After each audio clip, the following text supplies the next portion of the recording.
Chapter 2. When you are young, so many things are difficult to believe, and yet the dullest people will tell you that they are true. Such things, for instance, as that the earth goes round the sun, and that it is not flat but round. But the things that seem really likely, like fairy tales and magic, are, so say the grown-ups, not true at all. Yet they are so easy to believe, especially when you see them happening. And as I am always telling you, the most wonderful things happen to all sorts of people. Only you never hear about them, because the people think that no one will believe their stories, and so they don't tell them to anyone except me. And they tell me because they know that I can believe anything.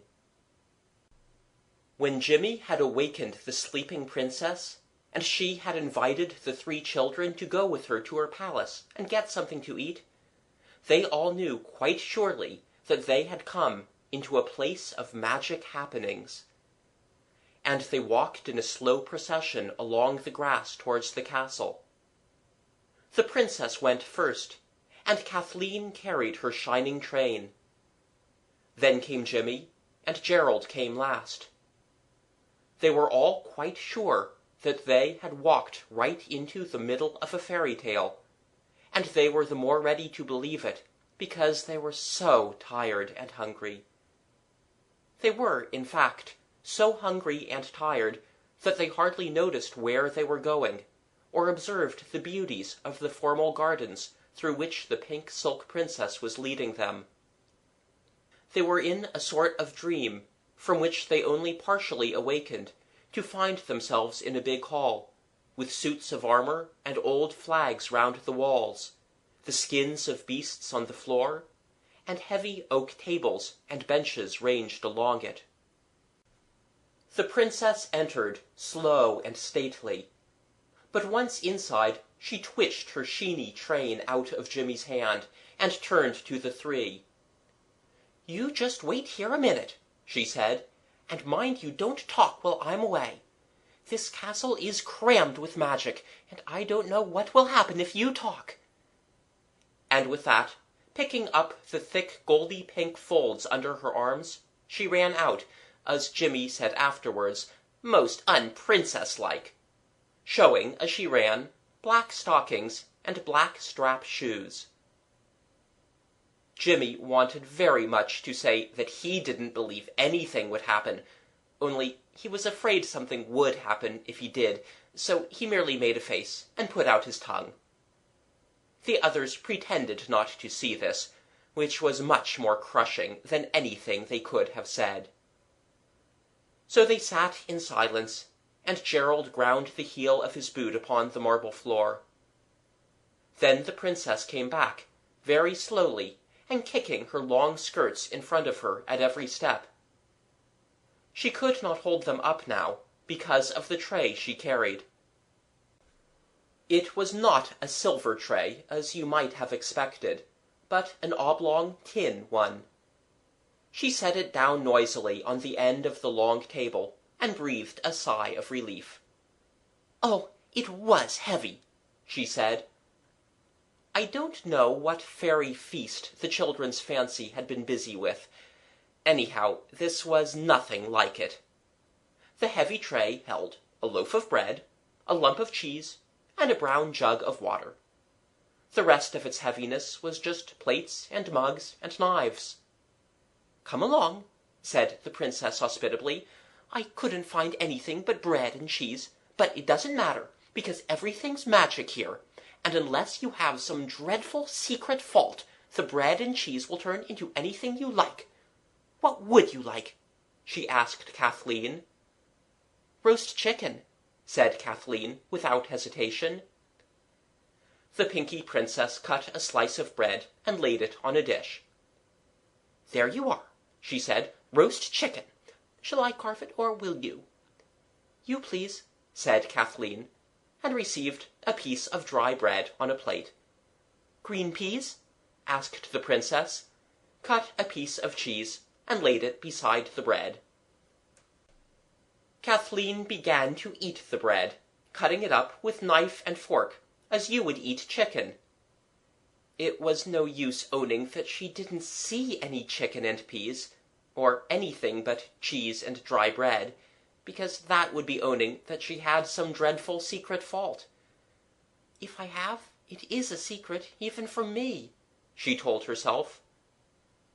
The others asked for roast beef and cabbage, and got it, she supposed, though to her it only looked like dry bread and Dutch cheese. "I do wonder what my dreadful secret fault is," she thought, as the Princess remarked that, as for her, she could fancy a slice of roast peacock. "This one," she added, lifting a second mouthful of dry bread on her fork, "is quite delicious." "It's a game, isn't it?" asked Jimmy suddenly. "What's a game?" asked the Princess, frowning. "Pretending it's beef. The bread and cheese, I mean." "A game? But it is beef. Look at it," said the Princess, opening her eyes very wide. "Yes, of course," said Jimmy feebly. "I was only joking." Bread and cheese is not perhaps so good as roast beef or chicken or peacock. I'm not sure about the peacock. I never tasted peacock, did you? But bread and cheese is at any rate very much better than nothing, when you have gone on having nothing since breakfast. Gooseberries and ginger beer hardly count, and it is long past your proper dinner time. Everyone ate and drank and felt much better. "Now," said the Princess, brushing the breadcrumbs off her green silk lap, "if you're sure you won't have any more meat, you can come and see my treasures. Sure you won't take the least bit more chicken? No? Then follow me." She got up, and they followed her down the long hall to the end, where the great stone stairs ran up at each side, and joined in a broad flight leading to the gallery above. Under the stairs was a hanging of tapestry. "Beneath this arras," said the Princess, "is the door leading to my private apartments." She held the tapestry up with both hands, for it was heavy, and showed a little door that had been hidden by it. "The key," she said, "hangs above." And so it did, on a large rusty nail. "Put it in," said the Princess, "and turn it." Gerald did so, and the great key creaked and grated in the lock. "Now push," she said. "Push hard, all of you." They pushed hard, all of them. The door gave way, and they fell over each other into the dark space beyond. The Princess dropped the curtain and came after them, closing the door behind her. "Look out," she said. "Look out, there are 2 steps down." "Thank you," said Gerald, rubbing his knee at the bottom of the steps. "We found that out for ourselves." "I'm sorry," said the Princess, "but you can't have hurt yourselves much. Go straight on. There aren't any more steps." They went straight on, in the dark. "When you come to the door, just turn the handle and go in. Then stand still till I find the matches. I know where they are." "Did they have matches 100 years ago?" asked Jimmy. "I meant the tinder box," said the Princess quickly. "We always called it the matches. Don't you? Here, let me go first." She did, and when they had reached the door, she was waiting for them with a candle in her hand. She thrust it on Gerald. "Hold it steady," she said, and undid the shutters of a long window, so that first a yellow streak, and then a blazing great oblong of light flashed at them, and the room was full of sunshine. "It makes the candle look quite silly," said Jimmy. "So it does," said the Princess, and blew out the candle.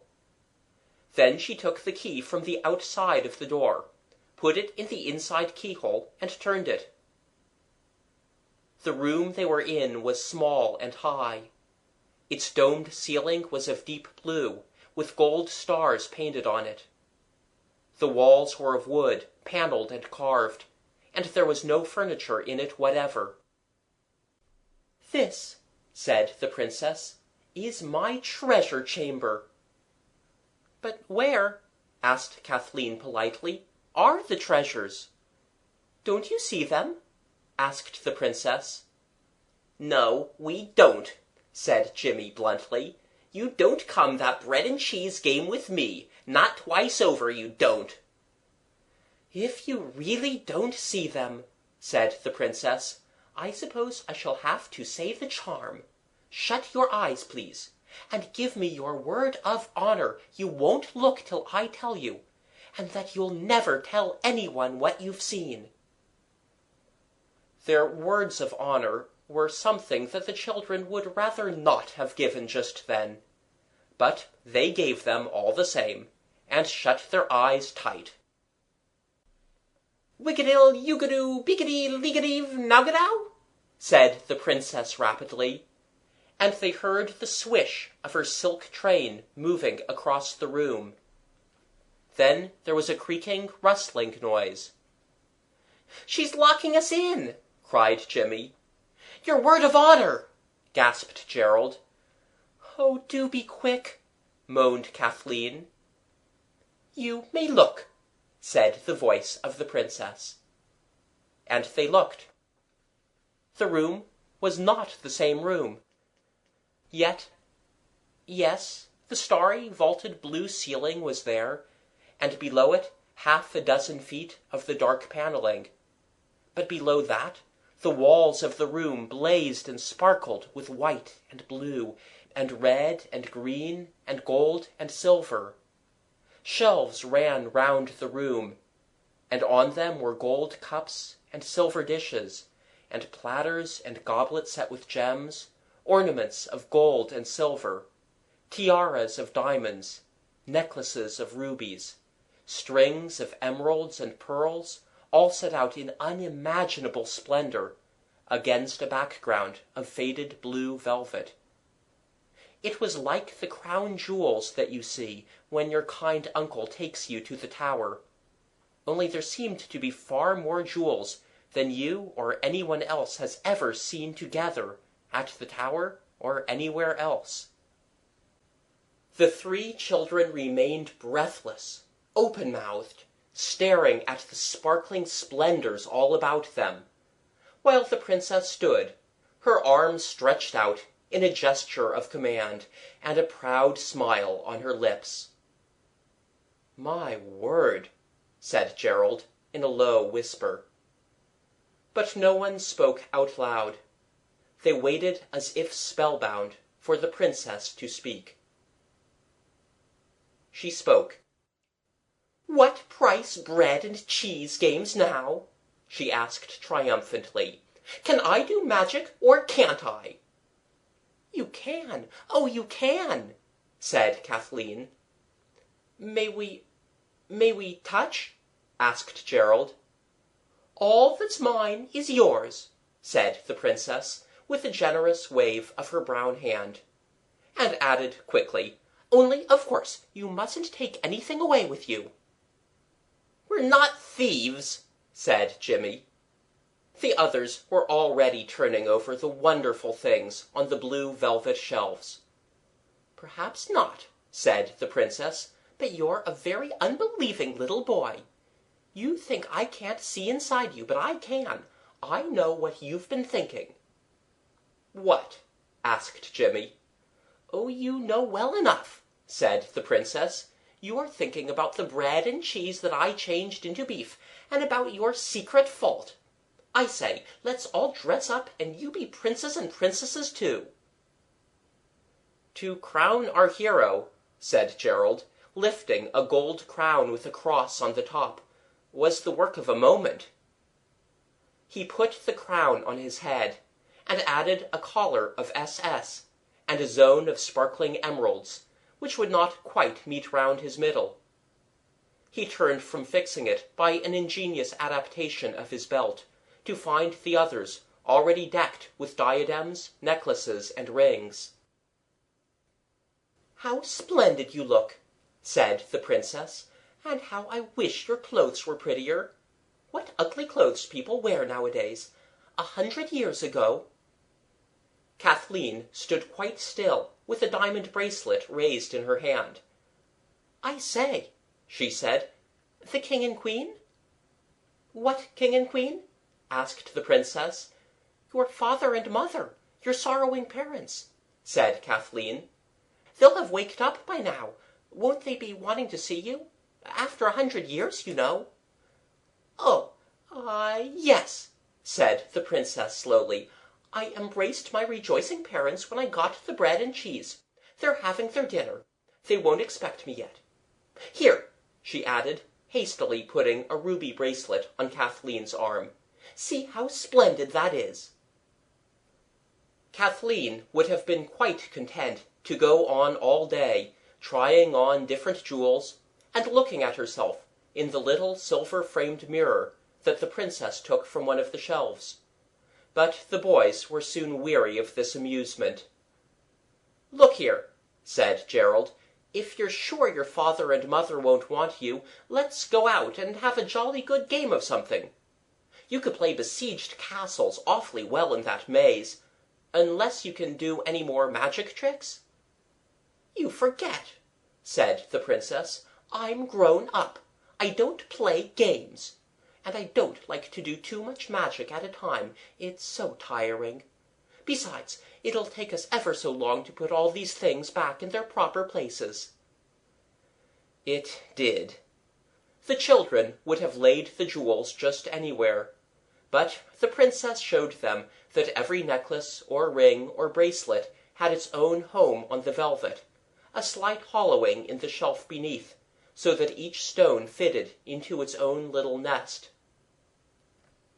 As Kathleen was fitting the last shining ornament into its proper place, she saw that part of the shelf near it held not bright jewels, but rings and brooches and chains, as well as queer things that she did not know the names of, and all were of dull metal and odd shapes. "What's all this rubbish?" she asked. "Rubbish indeed," said the Princess. "Why, those are all magic things.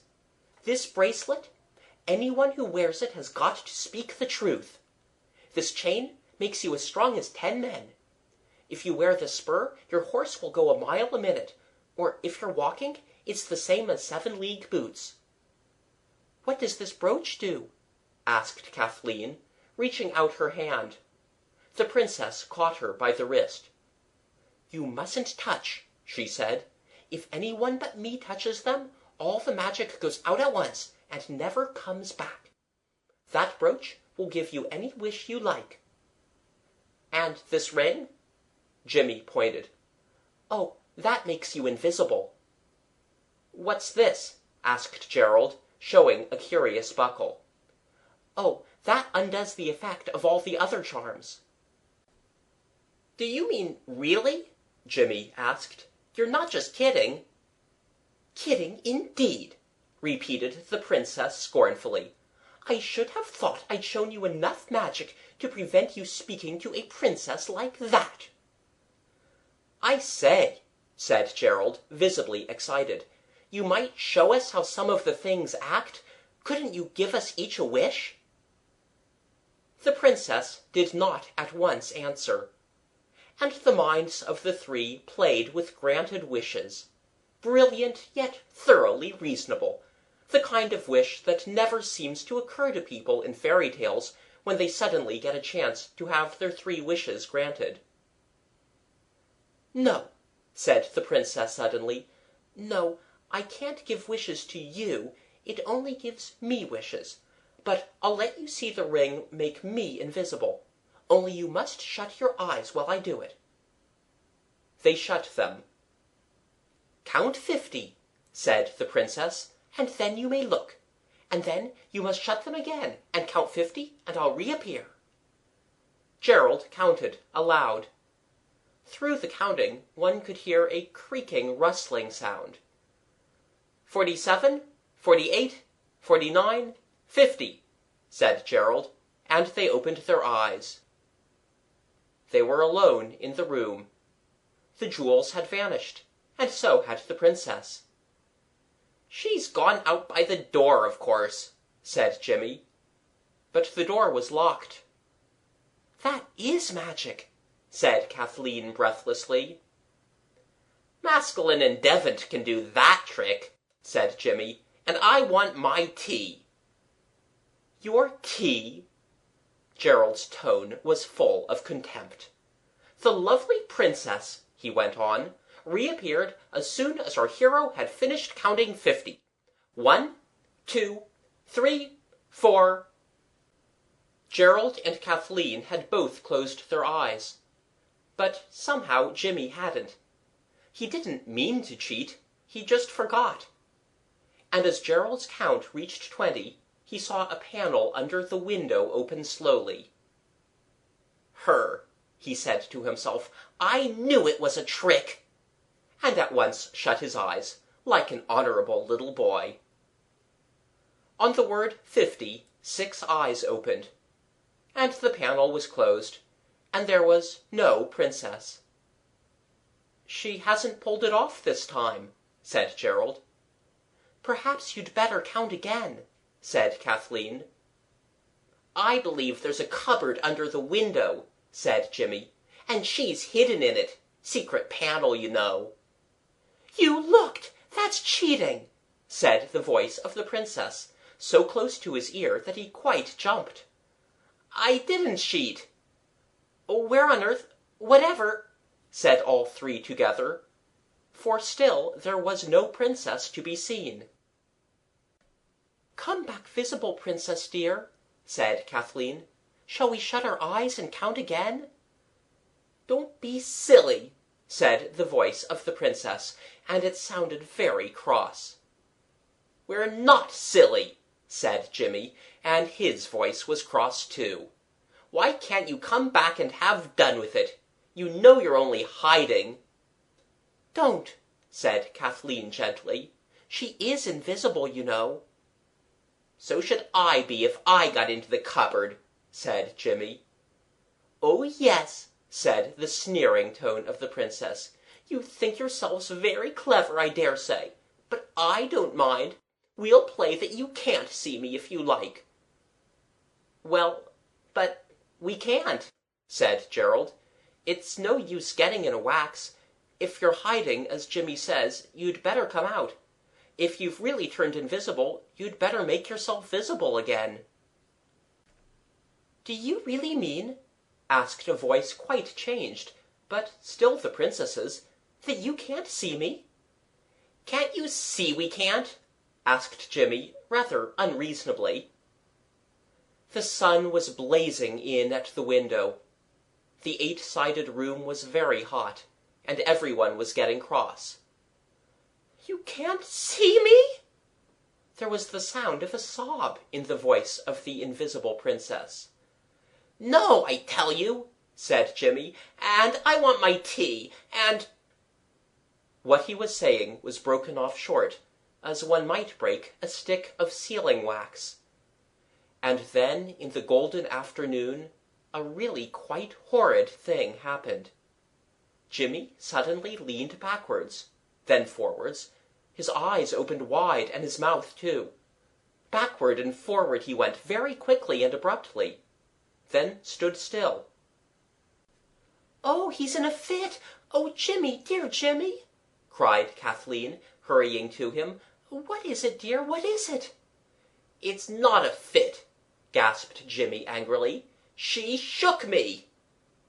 "Yes," said the voice of the princess, "and I'll shake him again if he keeps on saying he can't see me." "You'd better shake me," said Gerald angrily. "I'm nearer your own size." And instantly she did. But not for long. The moment Gerald felt hands on his shoulders, he put up his own, and caught those other hands by the wrists. And there he was, holding wrists that he couldn't see. It was a dreadful sensation. An invisible kick made him wince, but he held tight to the wrists. "Kathy," he cried, "come and hold her legs. She's kicking me." "Where?" cried Kathleen, anxious to help. "I don't see any legs." "This is her hands I've got," cried Gerald. "She is invisible, right enough. Get hold of this hand, and then you can feel your way down to her legs." Kathleen did so. I wish I could make you understand how very, very uncomfortable and frightening it is to feel in broad daylight hands and arms that you can't see. "I won't have you hold my legs," said the invisible princess, struggling violently. "What are you so cross about?" Gerald was quite calm. "You said you'd be invisible, and you are." "I'm not." "You are, really. Look in the glass." "I'm not. I can't be." "Look in the glass," Gerald repeated, quite unmoved. "Let go, then," she said. Gerald did, and the moment he had done so, he found it impossible to believe that he really had been holding invisible hands. "You're just pretending not to see me," said the princess anxiously. "Aren't you? Do say you are. You've had your joke with me. Don't keep it up. I don't like it." "On our sacred word of honor," said Gerald, "you're still invisible." There was a silence. Then, "Come," said the princess. "I'll let you out and you can go. I'm tired of playing with you." They followed her voice to the door, and through it, and along the little passage into the hall. No one said anything. Everyone felt very uncomfortable. "Let's get out of this," whispered Jimmy, as they got to the end of the hall. But the voice of the princess said, "Come out this way. It's quicker. I think you're perfectly hateful. I'm sorry I ever played with you. Mother always told me not to play with strange children." A door abruptly opened, though no hand was seen to touch it. "Come through, can't you?" said the voice of the princess. It was a little anteroom, with long, narrow mirrors between its long, narrow windows. "Goodbye," said Gerald. "Thanks for giving us such a jolly time. Let's part friends," he added, holding out his hand. An unseen hand was slowly put in his, which closed on it vice-like. "Now," he said, "you've jolly well got to look in the glass, and own that we're not liars." He led the invisible princess to one of the mirrors, and held her in front of it by the shoulders. "Now," he said, "you just look for yourself." There was a silence, and then a cry of despair rang through the room. "Oh, oh, oh! I am invisible! Whatever shall I do?" "Take the ring off," said Kathleen, suddenly practical. Another silence. "I can't!" cried the princess. "It won't come off. But it can't be the ring. Rings don't make you invisible." "You said this one did," said Kathleen, "and it has." "But it can't," said the princess. "I was only playing at magic. I just hid in the secret cupboard. It was only a game. Oh, whatever shall I do?" "A game?" said Gerald slowly. "But you can do magic. The invisible jewels, and you made them come visible." "Oh, it's only a secret spring, and the paneling slides up. Oh, what am I to do?" Kathleen moved towards the voice, and gropingly got her arms round a pink silk waist that she couldn't see. Invisible arms clasped her. A hot, invisible cheek was laid against hers, and warm, invisible tears lay wet between the two faces. "Don't cry, dear," said Kathleen. "Let me go and tell the king and queen." Your royal father and mother." "Oh, don't mock me," said the poor princess. "You know that was only a game, too, like the bread and cheese," said Jimmy triumphantly. "I knew that was." "But your dress, and being asleep in the maze, and—" "Oh, I dressed up for fun, because everyone's away at the fair, and I put the clue just to make it all more real. I was playing at Fair Rosamond first, and then I heard you talking in the maze, and I thought, what fun! And now I'm invisible, and I shall never come right again, never! I know I shan't! It serves me right for lying, but I didn't really think you'd believe it. Not more than half, that is," she added hastily, trying to be truthful. "But if you're not the princess, who are you?" asked Kathleen, still embracing the unseen. My aunt lives here," said the invisible princess. "She may be home any time now. Oh, what shall I do?" "Perhaps she knows some charm." "Oh, nonsense!" said the voice sharply. "She doesn't believe in charms. She would be so vexed. Oh, I daren't let her see me like this," she added wildly. "And all of you here too. She'd be so dreadfully cross." The beautiful magic castle that the children had believed in now felt as though it were tumbling about their ears. All that was left was the invisibleness of the princess. But that, you will own, was a good deal. "I just said it," moaned the voice, "and it came true. I wish I'd never played at magic. I wish I'd never played at anything at all." "Oh, don't say that," Gerald said kindly. "Let's go out into the garden near the lake where it's cool, and we'll hold a solemn council. You'll like that, won't you?" "Oh!" cried Kathleen suddenly. "The buckle that makes magic come undone." "It doesn't really," murmured the voice that seemed to speak without lips. "I only just said that."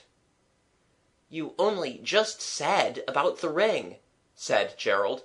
"Anyhow, let's try." "Not you, me," said the voice. "You go down to the Temple of Flora by the lake. I'll go back to the jewel room by myself. Aunt might see you." "She won't see you," said Jimmy. "Don't rub it in," said Gerald. "Where is the Temple of Flora?" "That's the way," the voice said. "Down those steps and along the winding path through the shrubbery. You can't miss it. It's white marble with a statue goddess inside." The three children went down to the white marble Temple of Flora that stood close against the side of the little hill, and sat down in its shadowy inside. It had arches all round, except against the hill behind the statue, and it was cool and restful. They had not been there 5 minutes before the feet of a runner sounded loud on the gravel.